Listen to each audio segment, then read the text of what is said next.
Naalala mo pa ba yung mga prayers mo dati?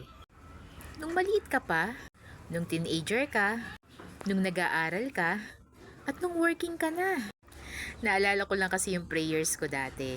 Nung siguro mga 15 ako, yan, nagpray na talaga ako na sabi ko kay Lord, Lord, sana yung mapapangasawa ko hindi kagaya ng papa ko na laging wala sa bahay. Kasi yung trabaho ng papa ko, lagi siyang wala.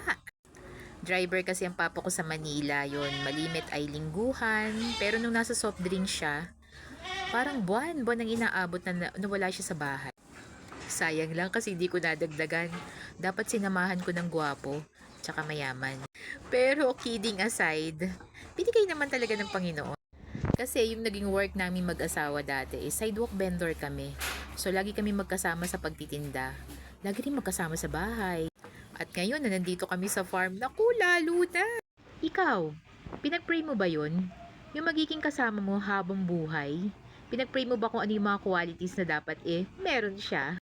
Naniniwala ka ba na sobrang powerful ng prayer?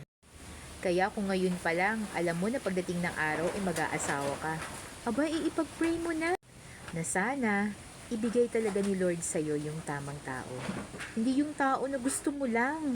Naalala ko din kasi yung time na meron akong gustong-gustong tao. Yan, nasabi ko, sana Lord, ito na yung mapangasawa ko. Yan, sobrang bata ko pa noon. Kaya naman nung mag-asawa siya, grabe, sobrang broken ako. Hindi ko naman siya boyfriend at saka hindi rin naman niya alam na gusto ko siya. Ikaw, ano yung mga nakakatawang kwento mo nung kabataan mo? Share mo naman sa akin. Comment ka naman. Alam mo kasi, sa pakikipagrelasyon, pwede tayong madaya ng utak natin at pwede tayong madaya ng puso natin. Pero kapag pinanalangin natin yan sa Panginoon, hindi ka magkakamali. Ibibigay sa iyo ng Panginoon kung sino yung para sa iyo, kung sino yung makakasama mo habang buhay, kung sino yung kaswak mo, kung sino yung kasundo mo, kung sino yung alam mo na magi-stay sa iyo, ano man yung mangyari. Pero kung may karelasyon ka ngayon, kung may boyfriend o may girlfriend ka, abay hindi pa huli para mag-pray ka.